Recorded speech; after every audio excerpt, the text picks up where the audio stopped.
देखो 12th class आपका 11th chapter शुरू है।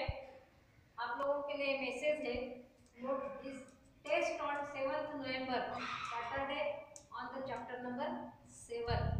7th चैप्टर पे अपना थोड़ा सा ही पार्ट है, उसके ऊपर की टेस्ट नहीं हुई थी, ये सैटरडे अभी आने वाले सैटरडे होगी। आगे देखो चैप्टर नंबर 11। चैप्टर नंबर 11 में 11.8 पॉइंट है role of microbes in industrial production. कल हम लोगों ने डोमेस्टिक प्रोडक्शन देख लिए थे, भी इंडस्ट्रियल मींस कारखाना लेवल पे, मतलब बड़े लार्ज स्केल में उत्पादन करके जिसको हम लोग बेच भी सकते, बिजनेस कर सकते। ऐसे कौन से प्रोडक्शन है आप लोगों को कुछ तो मालूम है, लेकिन उनके यूजेस नहीं मालूम। बाकी डिटेल पार्ट तो आप लोग पढ़ लोगे, क्योंकि उसमें बहुत ज्यादा समझाने लायक कुछ नहीं है, इसमें याद करके लिखने वाला चैप्टर है मार्क्स के लिए। लेकिन आपको अगर इसकी लिंक समझ में आई तो आप छोटी सी एक प्रोसेस समझ के बड़े बिजनेसमैन बन सकते हो। आपको दो बातें ध्यान में नहीं आई होगी, वो यहाँ पे आ जाएगी। छोटे रूप में हमने किया हुआ बिजनेस ये बड़े रूप में मिल सकता है आराम से। उसके लिए कुछ टेक्निकल नॉलेज के लिए हम लोग रख लेंगे इंजीनियर्स। माइक्रोबायल बिजनेस के लिए हम लोग लिख लेंगे माइक्रोबायोलॉजिस्ट। और हम लोग अगर इन्वेस्ट करते हैं तो इसका क्या यूज होता है ये हमको अगर मालूम है तो इसके हमारे पास सिर्फ उसका यूज मालूम है, बाकी प्रोडक्शन का डिटेल नहीं मालूम, तो कि हम लोग इसके बेस पर बिजनेस करते सकते। इसलिए बिजनेस ओरिएंटिंग चैप्टर है, इसलिए थोड़ा सा ढंग से पढ़ना। देखिए the role of microbes in industrial production, mainly the container, where is the use of container, where the growth of microorganisms. जब कारखाना लेवल पे अगर हम लोगों को माइक्रोब्स का यूज करके कोई प्रोडक्शन करना है तो पहले एक ऐसा बड़ा कंटेनर लिया जाता है कि जहां पर माइक्रो ऑर्गेनिज्म की ग्रोथ की जाती है बहुत बड़े पैमाने पे, in large scale there the growth of microbes and that container is called fermenter. तो फर्मेंटेशन होता क्यों क्यों है पहले, मतलब इसको फर्मेंटर क्यों बोलते हैं ये आपके ध्यान में होगा। उसका न्यूट्रिएंट मीडियम डाल के पहले बहुत बड़े पैमाने में वो ऑर्गेनिज्म प्रोड्यूस किया जाता है, सॉरी माइक्रो ऑर्गेनिज्म का पैदाश की जाती है, जिसकी भी माइक्रो ऑर्गेनिज्म की यहाँ पे यूज होने वाली। And then the use of those microbes for production, आगे production of the particular material. तो कौन कौन सा इंडस्ट्रियल लेवल पर किया जाता है, अल्कोहलिक बेवरेजेस, दारू समझती है, अलग अलग तरह की दारू, दारू के नाम मुझे बताने की जरूरत नहीं पड़ेगी आपको, right? Yes, rum, whisky, brandy, wine, beer etcetera etcetera. तो अलग अलग तरह की दारू जो बनाई जाती है, तो स्मॉल स्केल में हमारी देशी दारू बनाते हैं और ये इंग्लिश दारू जो बोलते हैं, इंग्लिश नाम दे करके। मेथड सेम है, फर्मेंटेशन, खाली उसके लिए सब्सटेंस अलग अलग यूज किए जाते हैं, मतलब ग्रेन से बनाया जाता है, फ्रूट से बनाया जाता है। हमको मालूम है मोह की दारू बनती है, वो फूल है मोह का, फ्रूट का मतलब हमारे अलग अलग तरह के फ्रूट से, अंगूर की दारू पर वाइन बनती है, जाम से बनती है, एप्पल से बनती है, ऐसे कई फ्रूट से भी बनती है, फ्रूट जूस से भी बनती है। फिर अगर शक्कर का कारखाना है, शक्कर के कारखाने में शक्कर बनने के बाद जो बचा हुआ रहता है उसमें भी ग्लूकोज रहता है, उसमें सुक्रोज रहता है, शुगर है, तो शुगर जूस से फिर फर्मेंटेशन करके दारू बनती है।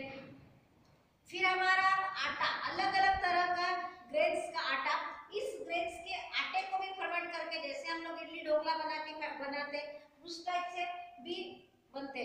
तो जिस तरह का माइक्रो ऑर्गेनिज्म यूज होगा और जिस तरह का सबस्ट्रेट यूज होगा, मतलब जिस चीज को हम लोग फर्मेंट करने वाले, तो फ्रूट जूस है कि ग्रेन है, तो इस तरह से उसकी टेस्ट बदलेगी, बनाने की मेथड अलग अलग होती है, उसकी प्यूरिफिकेशन की मेथड अलग होती है। कुछ बेवरेजेस डिस्टिलेशन से बनते हैं और कुछ बेवरेजेस विदाउट डिस्टिलेशन। डिस्टिलेशन ये वर्ड आपको केमिस्ट्री में पढ़ाया जाएगा, ये शुद्धिकरण की एक प्रोसेस होती है, इसलिए उतना आप यहाँ को वहाँ पे समझ जाएगा, और डिटेल बताने की जरूरत नहीं। इस तरह से इनको बनाया जाता है। तो ये क्या काम करते हैं, जब कोई इंडस्ट्रियल लेवल पर इतना अगर प्रोडक्ट बने तो उसका कुछ ना कुछ फायदा तो होगा, तभी बनेगा, नहीं तो कौन लोग क्यों लेंगे। आम लोगों को बेवरेजेस के ड्रॉबैक भी मालूम है, रास्ते पे गिरे हुए मिलते हैं, कोई भी गिरा रहा, कोई भी लात मार के चले जाओ, सोया है तो पता नहीं चलता, इज्जत जाती है। दारू पीने वाले लोगों को पहले तो पार्टी देते, लेकिन ज्यादा धिंगाना किया किसी ने, तमाशा किया तो फिर उसको आने नहीं देते। ये तो आपको ड्रॉबैक्स मालूम है, फिर भी इन लोग क्यों पीते हैं? It act as a stimulant. Tea, coffee, ये चाय वगैरह जो पीते हैं, ये सब क्या होते हैं? थके हुए लोगों को स्टिमुलेंट का काम करते हैं, लेकिन ये आर्टिफिशियल फ्रेशनेस देता है, ओरिजिनल नहीं, और टेम्पररी रहता है कुछ देर के लिए, तो स्टिमुलेंट करके काम करते हैं। ये हमको वैदिक मतलब बहुत पुराने जमाने से मालूम है, वहां पे ईयर दिया है इसमें, आप लोग वैदिक जमाने से मालूम है।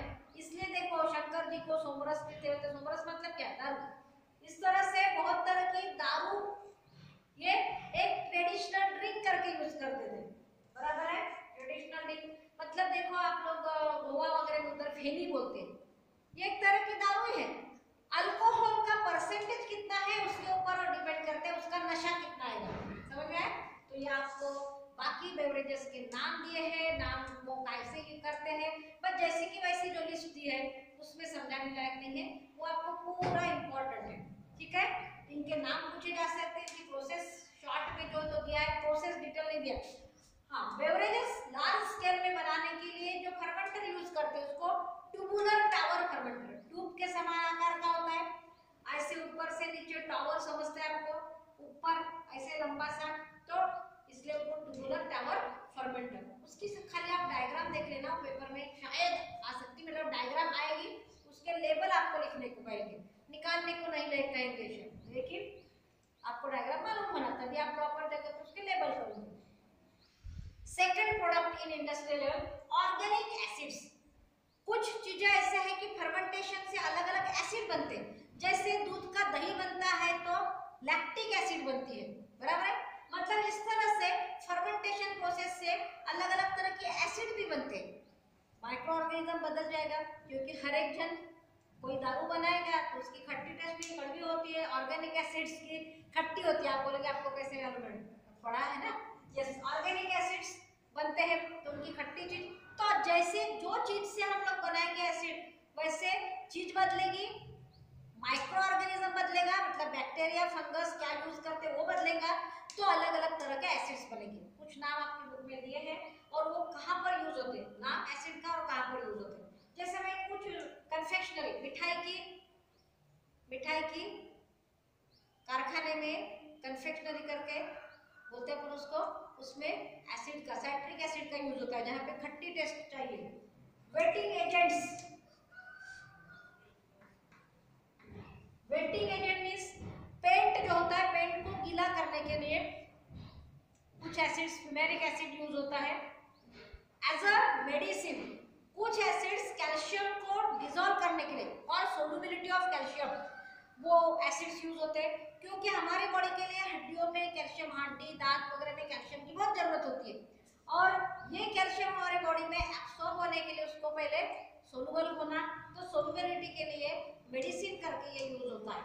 जिनके बॉडी में कैल्शियम कम है तो वो इस तरह का एसिड जो देता है मेडिसिन के साथ साथ, कैल्शियम के साथ साथ, वो ट्रीटमेंट के बेस पर होंगे, मेडिसिन में यूज होगा। देन विटामिन्स, विटामिन्स में बोलते हैं कुछ लोग, उसका विटामिन वर्ड ही बता दे, वाइटल एक्टिविटी, वाइटल मीन जिंदा रहने के लिए जरूरी वाला, तो ये चीज भी ऐसा है कि वाइटल फंक्शन है इसका, जिंदा रहने के लिए बहुत जरूरी है। इसका यूज बहुत माइनर रूप में, बहुत कम अमाउंट में लगता है, लेकिन फिर भी बहुत जरूरी है, तो इतना इंपॉर्टेंट है, इसलिए उसको विटामिन्स या विटामिन्स बोले जाते हैं। It is life sustaining function, मतलब विटामिन्स की डेफिशिएंसी होगी तो आदमी की तबीयत बिगड़ जाएगी, ज्यादा ही डिफरेंस आ गया तो जिंदा रहना भी मुश्किल हो जाएगा, इतना इसका इंपॉर्टेंस है। तो इसको ट्रीटमेंट के लिए यूज किया जाता है अगर विटामिन डेफिशिएंसी आए तो। एंटीबायोटिक्स, एंटीबायोटिक्स ये वर्ड आपने कभी भी, आपको बुखार आया, सर्दी हुई, खांसी हुई, तबीयत बिगड़ी तो आप डॉक्टर के पास गए होंगे, बुखार आया, बुखार सर्दी खांसी उसकी भी ट्रीटमेंट की जाती है, दूसरी कुछ प्रॉब्लम है उसके साथ साथ एंटीबायोटिक दी जाती है, मतलब जो भी तकलीफ है उसकी तो गोली देंगे, उसके साथ साथ एंटीबायोटिक देंगे। यह हमारा रेजिस्टेंस पावर बढ़ाता है, क्योंकि एंटीबायोटिक का काम क्या है, दूसरे किसी पैथोजेंस को ग्रो नहीं होने देना, उनको बढ़ने नहीं देना, उनकी ग्रोथ नहीं होने देते, उनका मल्टीप्लिकेशन मतलब उनकी पैदाश नहीं होने देते, तो अपने आप ही वो micro organism means pathogens, disease causing organism से उनकी ग्रोथ नहीं होगी तो उनकी क्या होगा, खत्म हो जाएगा, मतलब उनकी पॉपुलेशन कंट्रोल में आ जाएगी और अपने आप डिसीज नहीं होगा, है ना। वायरल इन्फेक्शन होते हैं, बैक्टीरियल इन्फेक्शन, फंगल इन्फेक्शन उस समय, तो एंटीबायोटिक्स बनाने का काम माइक्रो ऑर्गेनिज्म करते हैं। इसमें भी फर्मेंटेशन प्रोसेस यूज होती है, विटामिन बनाने में भी फर्मेंटेशन प्रोसेस यूज होती है। Means by fermentation process some of the micro organisms produce antibiotics. तो ये दवाइयां बनाने के कारखाने में इसका यूज होता है और थेराप्यूटिक फंक्शन मतलब ये ट्रीटमेंट करने के लिए यूज किए जाते हैं। एंजाइम्स, एंजाइम्स ये बहुत इंपॉर्टेंट है फॉर द मेटाबॉलिक फंक्शन। हमारे बॉडी में, कोई भी लिविंग ऑर्गेनिज्म के बॉडी में जिंदा रहने के लिए बहुत सारी केमिकल रिएक्शंस होती है, उनको बोलते हैं मेटाबॉलिक रिएक्शंस। और ये मेटाबॉलिक प्रोसेसेस इजीली, फास्ट, जल्दी करने के लिए एंजाइम्स की जरूरत पड़ती है। आप लोगों ने केमिस्ट्री में कैटालिस्ट पढ़ा है, तो कैटालिस्ट पढ़ा है अगर आपने केमिस्ट्री में, तो वैसे ही ये एंजाइम लिविंग बॉडी में कैटालिस्ट का काम करते हैं, इसलिए इसको बायो कैटालिस्ट बोलते हैं। इसलिए इसको बायो कैटालिस्ट बोलते हैं। तो फिर हम लोग केमिकल कैटालिस्ट क्यों नहीं यूज करें? नो, क्योंकि उन कैटालिस्ट को टेम्परेचर हाई की जरूरत पड़ सकती है। बायो कैटालिस्ट परफॉर्म और the function of catalyst at body temperature. हमारे बॉडी का नॉर्मल जो टेम्परेचर होता है, हमारे बॉडी का मतलब लिविंग ऑर्गेनिजम्स के बॉडी का, जहां पर यूज होगा जिस ऑर्गेनिज्म में, उनके बॉडी के नॉर्मल टेम्परेचर पे ये एंजाइम काम करता है और मेटाबॉलिक रिएक्शंस को जल्दी शुरू करने का काम करेगा, फिर उसकी स्पीड बढ़ाने का काम करेगा, फास्ट करेगा और ज्यादा प्रमाण में करेगा, इफिशिएंटली भी करेगा। इस तरह से play a key role in metabolic functions. Then the last industrial production which is considered in our syllabus, growth hormones। ये हम लोगों ने growth hormones चैप्टर पढ़ा है 7th चैप्टर में। अब लोग टेस्ट के लिए पढ़ोगे तो और ध्यान रहेगा ग्रोथ हार्मोन का यूज क्या है। Yes, there are auxin, gibberellin, cytokinin, then ethylene and ADA, abscisic acid. ये सभी ग्रोथ हार्मोन्स, उसमें एब्सिसिक एसिड ग्रोथ इनहिबिटर का काम करता है, बाकी अलग। तो उनके अलग अलग फंक्शन आप पढ़ चुके हैं। Yes, same function by natural takes place in plants, but for the high production or for the particular biocontrol we can use the growth hormones in plants and this may promote the growth। हमको किसी plant की growth बढ़ाना है, कम time में ज्यादा growth हो, तो हम लोग इन हार्मोन की यूज करेंगे। फ्लावरिंग होना है, फ्रूटिंग होना है, पत्तियां ना गिरे करके, जो भी फंक्शन हम लोगों ने पांचों फंक्शन पिछले चैप्टर में पढ़े, उन फंक्शन को चाहते हैं, नेचुरली नहीं हुए तो हम करवाना चाहते हैं, तो ग्रोथ हार्मोन की प्लांट को ट्रीटमेंट देके हम लोग ये करवा सकते हैं।